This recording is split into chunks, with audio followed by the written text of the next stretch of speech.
welcome back to Thursday Tips. I know last week I asked you guys to send in some questions because we are starting an Ask the Trainer. So this week's question was, how do I stop my dog's leash reactivity? So first we want to look into where leash reactivity stems from. Usually what happens is we have a puppy who's pulling on the leash.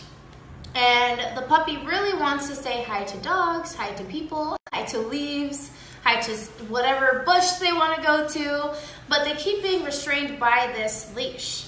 And there's constant tugging going on this leash. I'm sure you guys have seen this before, where there isn't any kind of tension. It's always got, there isn't any kind of slack. There's always tension on the leash. So what happens is the dogs, as they get older, slowly start to resent the things that they want to go towards because there's this tension on the leash that keeps pulling them back from what they want. So all of this tension, starting at the fingertips to the end of the dog's nose, is just flowing through them. And it just builds this frustration towards all of the things that they really want to see and say hi to. And what happens is there's always this unknown. So they don't know what's going to happen if they say hi to the person or to the dog or if they want to go to that bush. And because of that unknown, there's even more frustration because they don't know whether that thing is good or bad.